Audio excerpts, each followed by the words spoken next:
Hey guys, welcome to our new series Fender Blender, where my user learns how to use Blender through animation.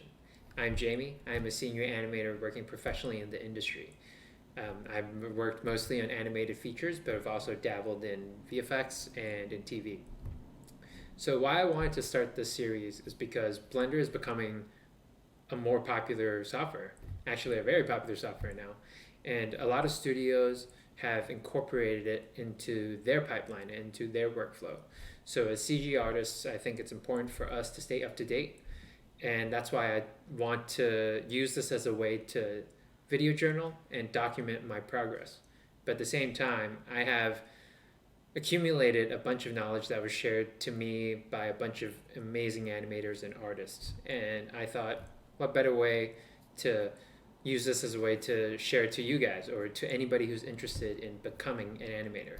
The challenge I'm about to take on is something from a website called animatorisland.com.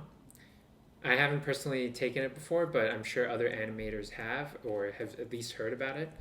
They have 51 animation exercises for people to do, and I'm going to take on these 51 exercises and I'm going to use Blender to do it.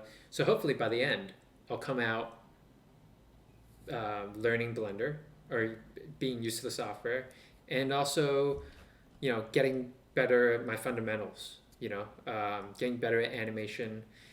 Because when I look at some of these, I don't think I've done some of these before during when I was at online school and stuff like that. So it'll be exciting to see. Yeah, let's get straight into it. Our first exercise is ball bouncing in place in a loop. So let's go. So I have Blender open right now, but before we start, I kind of want to talk about how I want to structure this series. I want to talk about the steps that I'm going to do, and then I'll actually execute them, but I'll probably in some parts time lapse it so it happens faster. And in that way, it would make it easier, faster for you guys to get to the things you want to see. So yeah, that's how I'm planning to structure it. It could change and evolve, but we'll see how it goes. So I just closed my blinds just now because it was getting a bit too sunny. But our first step in this process is to link a rig in, to import a rig or create a reference of a rig into the scene. It's a bit different from Maya. It's an extra step, but it's not too difficult. So let's get to it.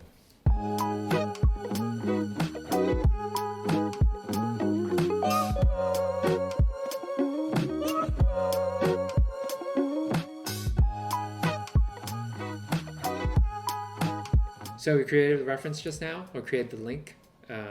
So now the next step would be for us to, I guess, create some environment stuff, like setting up the scene. So let's create the floor and then also set up the shot camera. But yeah, let's get to it.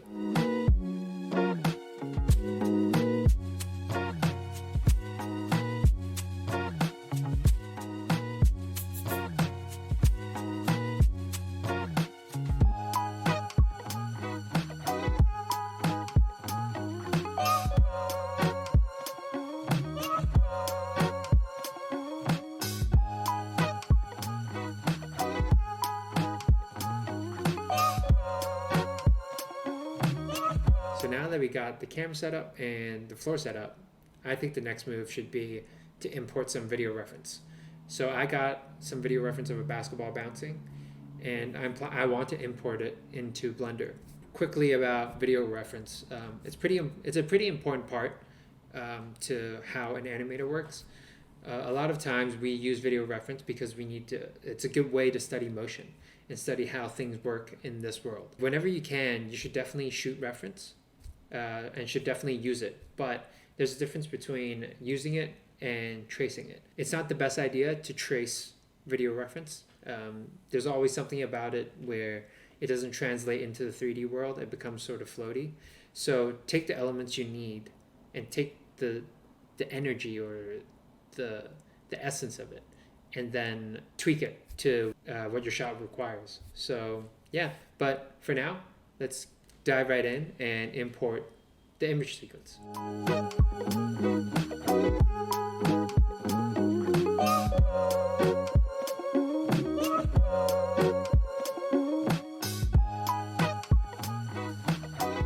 So now that we have the image sequence or the movie file imported in, now let's just cut the part that we need. So that would be, because the ball is just going to be bouncing in a loop, so it would be where it first hits the floor, and the cut point would be where it bounces and then hits the floor again. So that would be one loop. So let's do it.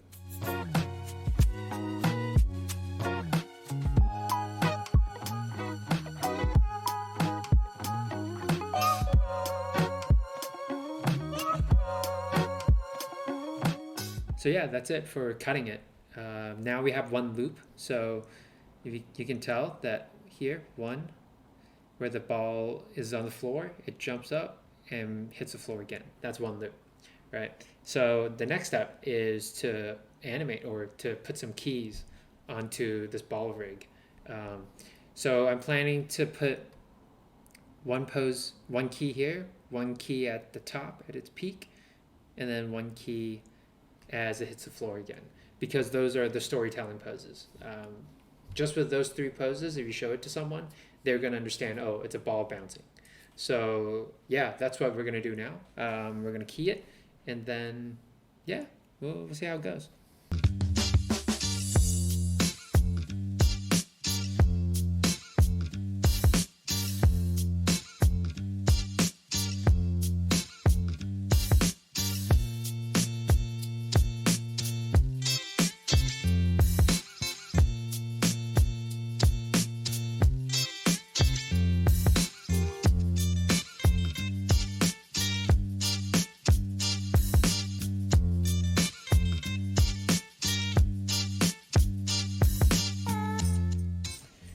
So I just posed the three main poses, which wasn't hard at all. It was just literally moving this guy up.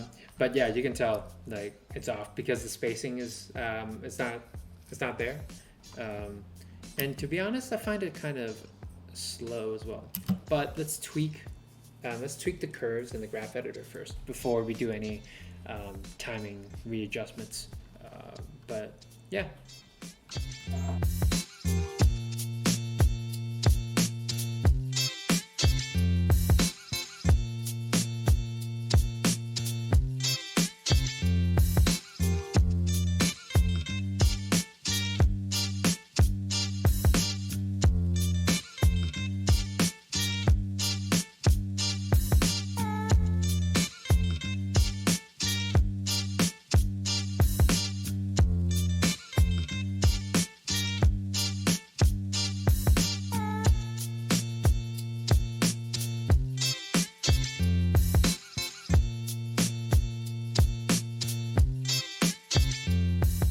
So right now, as you can tell, I'll play it. The ball feels really floaty, or it feels really slow, or it's in space or underwater. Essentially, this is what happens. What I talked about earlier when you trace video reference. It just feels a bit off, right? The timing is just feels really slow. So right now, what we have to do is work on the timing and the spacing. So that's going to change the timing is going to change from our video reference. Yeah, and so let's do that now.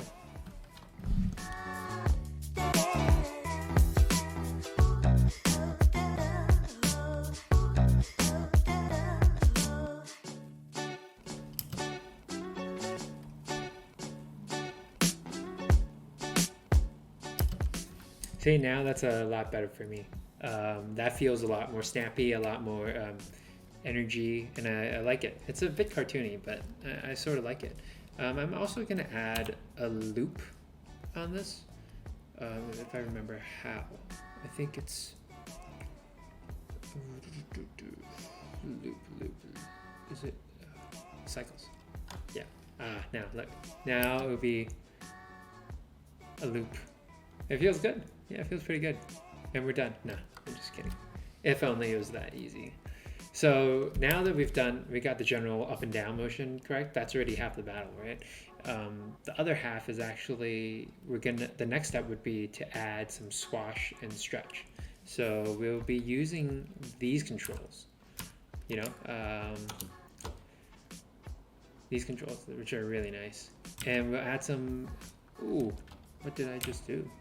That looks cool. Oh, it's like a flat, like toon shading. That's nice. Maybe I'll do, keep it as that. That looks good, right?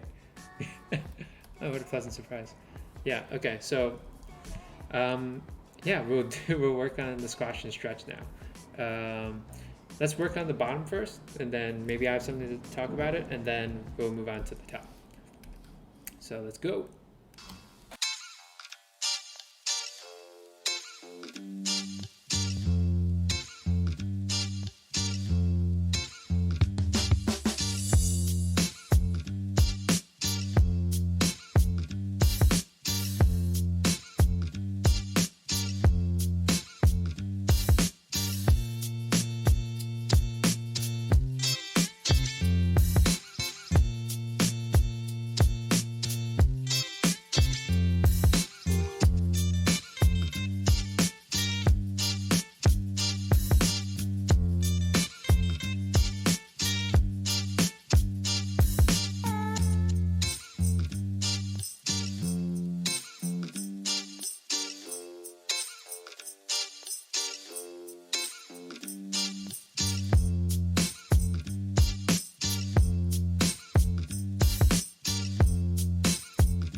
So yeah, I just animated the bottom squash control. It feels a lot.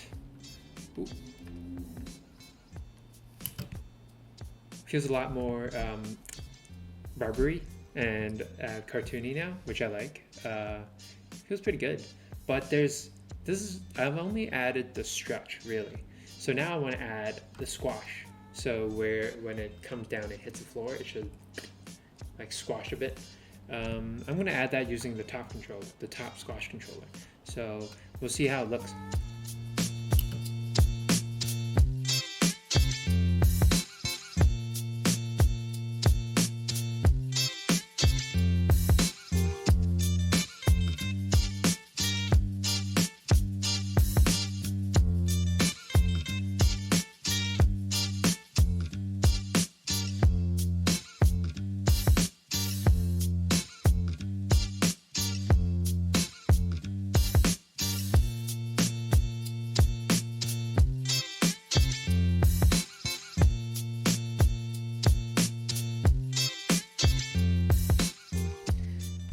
So I just added some animation on the squash control. Let's take a quick look at the animation.